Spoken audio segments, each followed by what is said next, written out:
Hello, hello. Hello, nous sommes heureux de te retrouver. Nous t'avons quitté dans l'avant-dernière vidéo où nous te disions que nous quittions l'Afrique pour une nouvelle destination.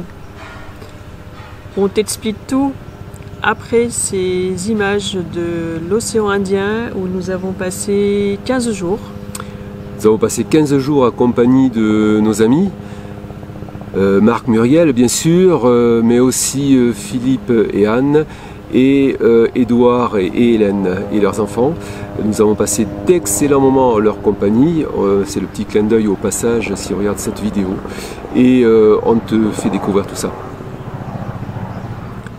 À Watamu, nous avons aidé une association à remettre à l'eau une tortue qui avait été pêchée par...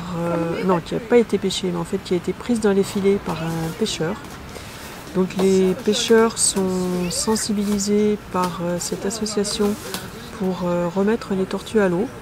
Donc dans ces cas-là, ils appellent l'association pour qu'ils viennent la récupérer.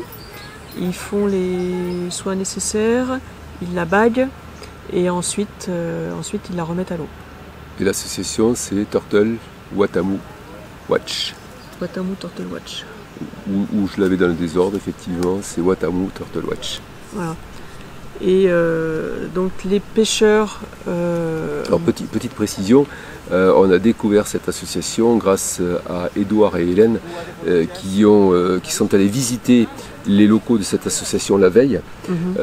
Et ils sont rentrés en contact avec une dame très sympa qui est très proactive dans cette association. Elle nous a appelé donc le lendemain donc, pour nous dire qu'ils avaient récupéré une tortue qui avait été prise dans les filets et que si on voulait, on pouvait se rendre à l'association pour voir un petit peu comment ça se passait, la baguer, etc. et puis la remettre à l'eau. Donc c'est ce que tu vois sur les images actuellement, c'est la remise à l'eau de la tortue. Les pêcheurs sont sensibilisés à la protection des tortues, moyennant une compensation monétaire, parce qu'il faut savoir qu'ici, les tortues sont aussi consommées donc, pour leur viande, mais aussi au Congo à des fins aussi thérapeutiques, médicinales, enfin bon, voilà. Donc, il y a un commerce illégal, il faut dire, un commerce illégal avec le tourne Congo, autour de la tortue. Ouais, autour de la tortue. Donc c'est problématique pour cette espèce qui est globalement aussi menacée. Hein. C'est la tortue verte de mémoire. Donc il y a des mesures qui sont prises par cette association, comme Véro vient de le dire. Donc des mesures de sensibilisation auprès des pêcheurs locaux, bien sûr. Et ces mesures de protection, donc ils rémunèrent, ils compensent monétairement les pêcheurs qui rendent les tortues donc, quand elles sont prises dans les filets. C'est un moyen de récupérer donc ces animaux pour ensuite pouvoir les remettre à l'eau. Il y a une réserve marine qui a été également créée à Watamu pour justement protéger la faune et la flore. Donc ça a été vraiment une très belle expérience quand on a vu cette tortue là qui a marché les quelques mètres là pour aller dans l'eau. Et après elle est partie comme une fusée dans l'eau. Ça part à une vitesse. Ah oui, heureuse d'être à nouveau dans l'eau, dans son élément. C'est phénoménal. C'était une expérience vraiment formidable, magique. Voilà, et puis on a passé aussi, comme on le disait en préambule, d'excellents moments entre amis. On a pris aussi du bon temps, on s'est reposé. Parce qu'on a beaucoup roulé avant d'arriver sur les côtes de l'océan Indien.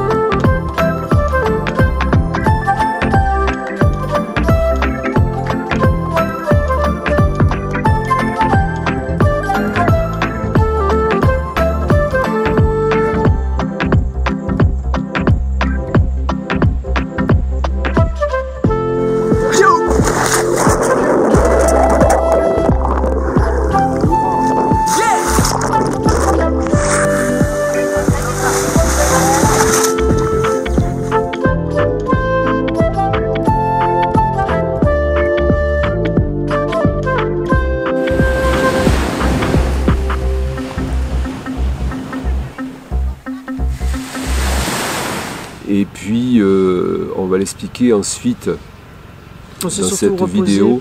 Pour la suite. Voilà, on va te l'expliquer, c'est que voilà, on va y venir, on a pris un petit peu d'avance, on s'est beaucoup reposé parce que on a quelque chose qui nous attend, on a un gros transfert routier qui nous attend pour les jours à venir et donc ça va être la transition, on va y venir de suite.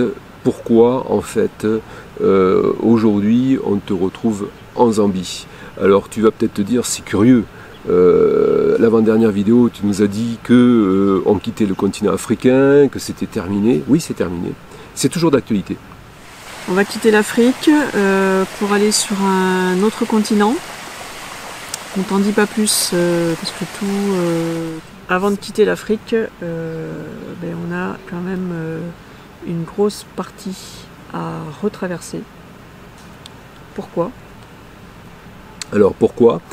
Parce que le shipping de Maxou n'est pas potentiellement possible et réalisable à partir du grand port de Mombasa.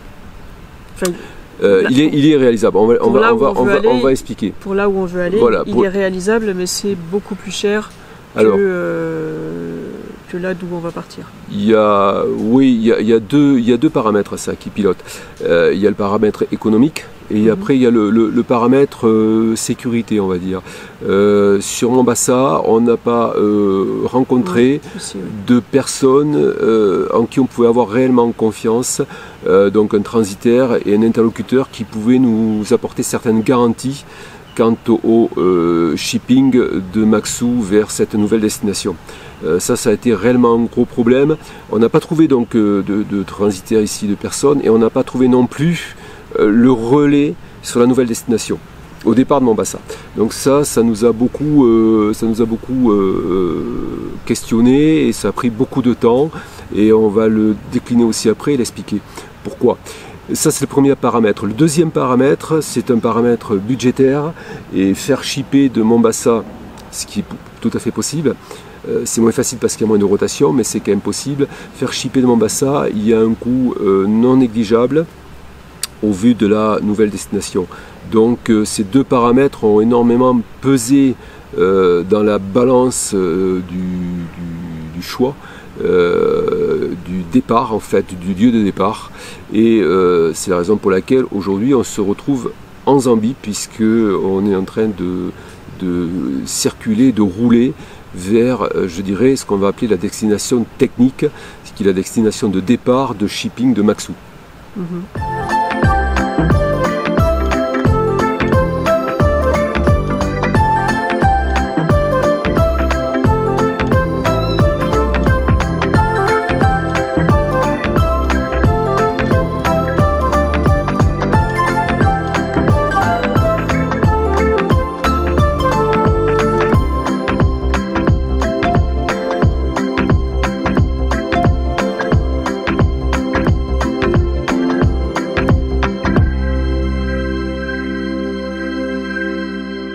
Nous sommes dans le bac pour traverser Mombasa.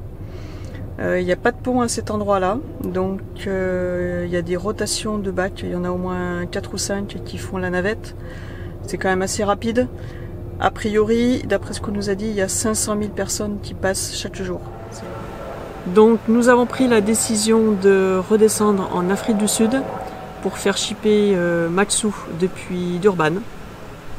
Donc ce qui veut dire que l'Afrique du Sud, on doit retraverser la Tanzanie, la Zambie, donc le Botswana, donc ça c'est bien parce qu'en fait on n'y était pas allé, donc ça va nous permettre de le découvrir un petit peu, et on va y passer un petit peu de temps, enfin un petit peu de temps, on va pas y passer un mois non plus, donc le Botswana et donc après l'arrivée à Durban en Afrique du Sud. Donc en Afrique du Sud, on aura quelques...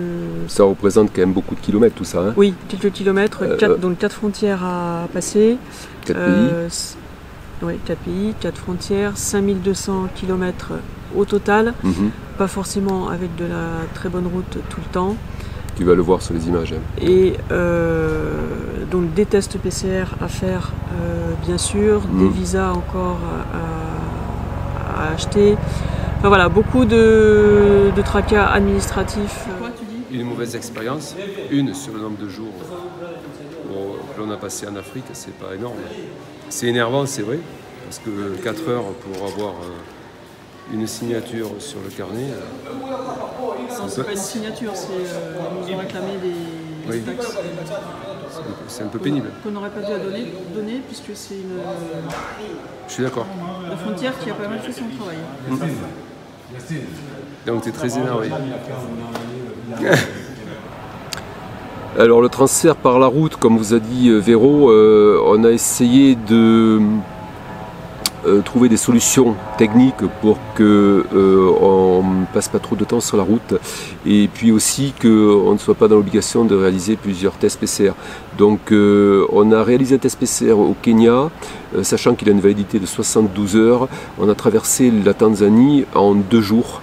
Ce qui fait qu'on a roulé 1200 km pour traverser la Tanzanie et pouvoir se présenter à la frontière zambienne avec le même test PCR.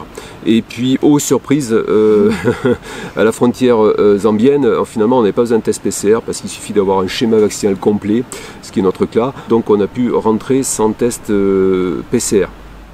Sur la route, nous avons été contraints par beaucoup de contrôles routiers parce qu'on n'est pas toujours très sérieux. On est sérieux, mais des fois on met un petit peu trop gaz, donc on dépasse un petit peu limitation de vitesse. Ouais, souvent à 10 km/h près. Ouais, c'était à 10 même pas. Ouais. Et puis des fois on double un petit peu là où il faut pas, donc on a été sujet à beaucoup de contrôles et surtout d'arrêts de contrôles routiers avec des amendes à la clé. Voilà, donc tu peux voir les images, mais ça a été des fois assez comique parce qu'en l'occurrence sur un contrôle, un agent qui à mon avis n'était pas très clair. Ça va ce matin? Oui, ça va. J'ai bien dormi. La nuit était courte, mais pleine, donc ça va. On est parti pour 600-700 km aujourd'hui. Et vas-y. Ouais. Bon. Ouais, vas-y. Ouais, vas-y. Pourquoi tu doubles pas, toi? Tu doubles ou pas? Ah ouais, ce bordel. 3 heures. Ah oui, là, ça double sur les 3. Carrément. Mambo. Jambo. Jambo. Unafanya makosa wewe. I don't understand, sorry, with the noise. Be at the left side. Il a bu ou quoi? For those who are having a power, they have to pass between those 3 lines. Ouais, il te dit qu'en fait, tu as dépassé sur la 3e ligne, alors que tu étais sur la... Perhaps. Perhaps. Perhaps. Perhaps. Yeah. Perhaps. Perhaps. Maybe. That is true. And I saw you. Il a bu, là. I saw you. Qui à mon avis n'était pas très clair, il avait dû prendre un pet de rhum avant le contrôle, je sais pas, parce qu'il avait un petit peu de mal comme ça, il était en mode culbuto, il était un peu en mode bascule, ouais, c'est ça, il faisait un peu le mode culbuto. Voilà, c'était assez curieux, donc tu peux le voir sur les images. Et puis malheureusement on a vu aussi beaucoup d'accidents. Ouais, surtout des camions routiers. Ouais, en règle générale, c'est les camions qui sont systématiquement impliqués. Tu le vois sur les images. On n'a pas mis toutes les images parce on a au moins vu pas loin d'une dizaine d'accidents de camions. Camions renversés, souvent des camions qui se sont percutés frontalement. Voilà.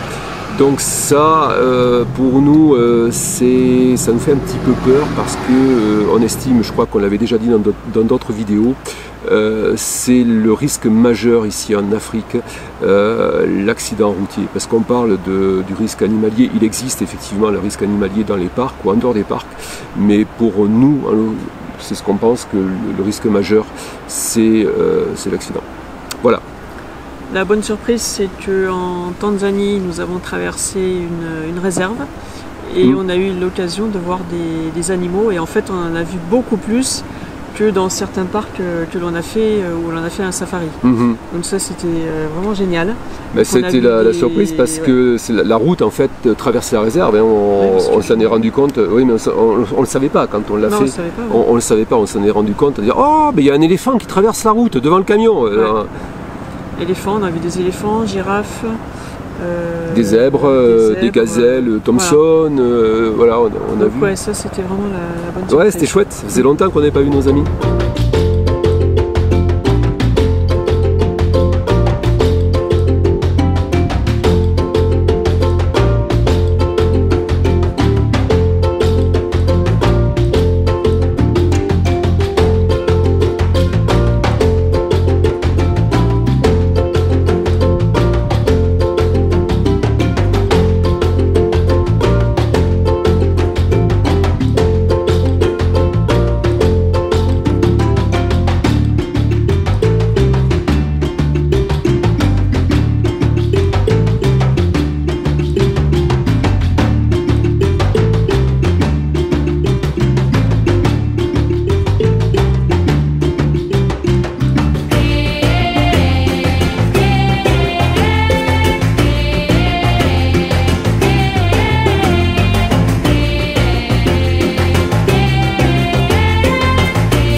Bon, qu'est-ce qu'ils vont nous dire ce coup-ci?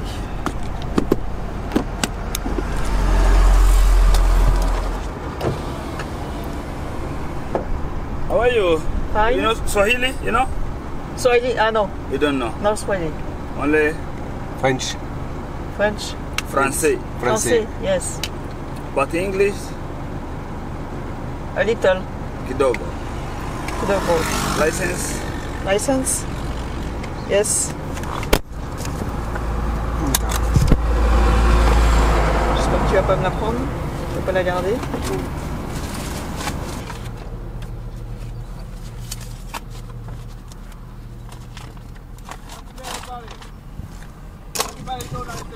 Delho. Yes. Veronica. Veronica. Just do something here. Make rivers, then park here. Out of the yellow chalk. Ah, Yes. il a gardé le truc.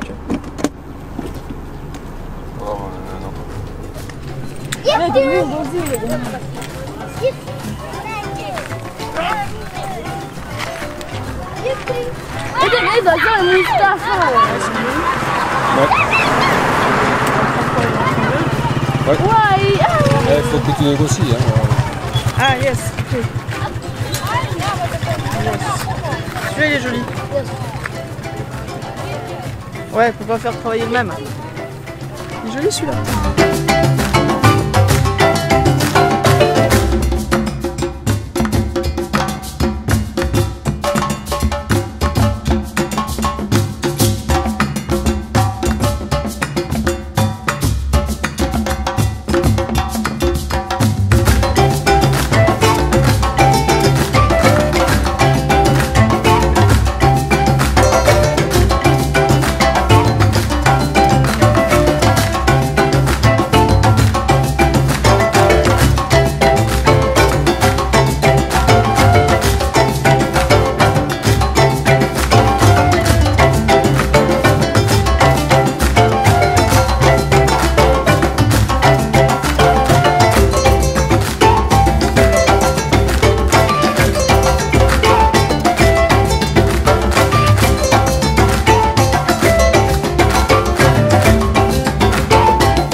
Donc après la traversée de ces 4 pays, donc nous allons faire shipper Matsu pour un autre continent. Mais quel continent? Alors cette destination est une maturation de plusieurs mois. On a passé 2 mois réfléchir avec Marc et Muriel, bien sûr, qui sont impliqués dans cette décision. Donc, quels sont les paramètres qui ont influencé? Il y en a beaucoup. Il y a la météo, il y a le coût effectivement du shipping. Il y a aussi le paramètre, la couverture Covid sur ce continent qui a beaucoup influencé bien sûr notre décision. Il y a le facteur sociétal, c'est-à-dire la densification au kilomètre carré, parce que pour nous, vous le savez, c'est un paramètre important. On aime les grands espaces. On avait envie de retrouver des grands espaces. Ouais, on avait envie de retrouver faire des bivouacs sauvages. Voilà, à nouveau. C'est ça. Et puis aussi d'autres paramètres comme la nourriture locale qui influence aussi notre décision. Donc tout ça, ça nous a amené sur la destination finale. On a arbitré sur 3 continents. Donc il y avait l'Asie, il y avait l'Australie et il y avait aussi l'Amérique du Sud. Donc ça faisait partie ces 3 continents faisaient partie du panel que l'on avait retenu pour faire notre choix. Donc la destination finale, donc il y a certains d'entre vous qui ont réussi à trouver la destination finale. Il y en a qui ont une bonne intuition. Qui ont une bonne intuition. Ils nous connaissent aussi, ils nous connaissent pas mal. Voilà, c'est ceux qui nous connaissent vraiment bien, je pense, qui ont réussi à trouver. Donc la destination finale est l'Amérique du Sud. Voilà. Donc nous allons shipper donc Maxou d'Urban à Montevideo en Uruguay, jusqu'en Uruguay. Et de là, on commencera notre périple en Amérique du Sud. Voilà. Donc il n'y a pas de plan défini à ce jour. Non. On sait qu'on va se poser donc à Montevideo. On va arriver à une période de l'année où on va se diriger vers l'hiver puisqu'on sera dans l'hémisphère sud. Donc très certainement qu'on remontera vers l'Argentine, vers le nord de l'Argentine pour avoir un climat plutôt favorable et passer les quelques mois d'hiver avec une météo plutôt clémente. Et puis il y a de belles choses à voir au nord de l'Argentine. Voilà, mais on n'a pas encore de plan et puis on ne va pas les décliner. On a quelques idées bien sûr, on a des idées, beaucoup d'envie puisqu'on a vu de belles images sur l'Amérique du Sud. Il y a beaucoup de belles choses à voir et à faire et à visiter. Donc on vous déclinera ça au fur et à mesure du voyage. Ouais, pour l'instant, donc nous on se concentre sur le shipping. Il y a encore 2-3 détails à régler. Normalement, il y a beaucoup de choses encore à faire. Le shipping devrait se passer entre la 3e et la 4e semaine d'avril. Si tout va bien.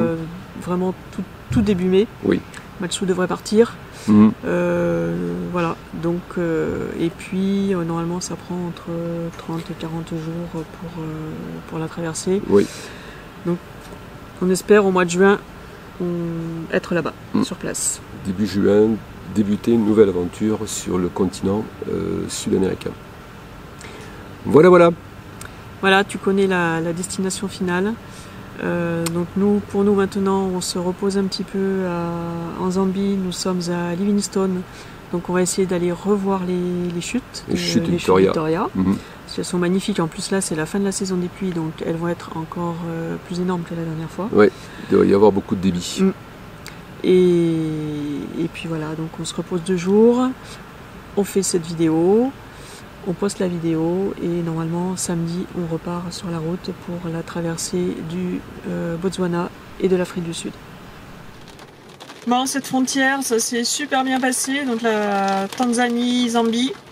On a mis à peine 2 heures pour tout faire, donc génial, en plus sympa dans l'ensemble les douaniers. Voilà, donc là maintenant on est en Zambie. On a pris un visa pour 7 jours, un visa simple entrée, et on est accueilli en Zambie par la pluie.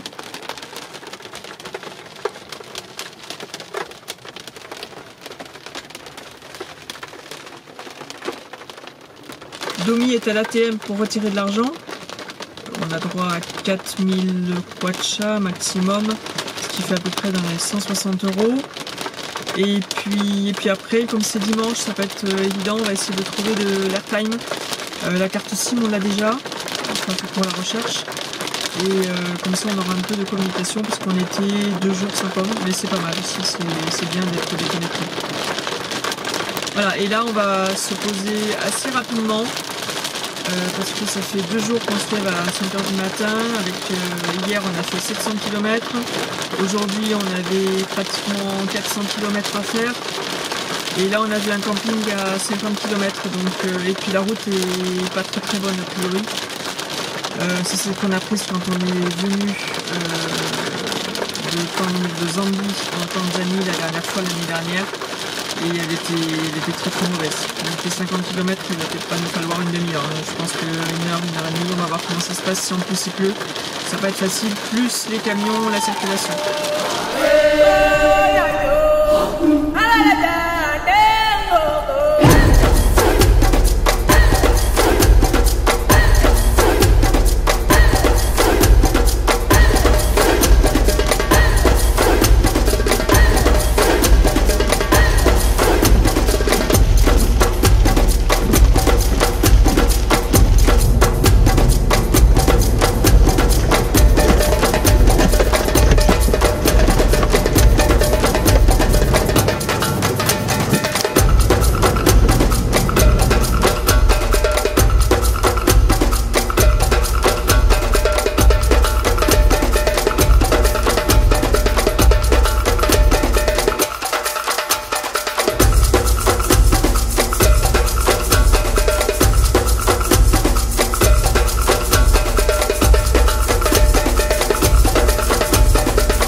On espère que cette vidéo t'a plu. On te dit à la semaine prochaine dans la nouvelle vidéo. En attendant de nouvelles aventures. Ciao les amis. Ciao. Hop.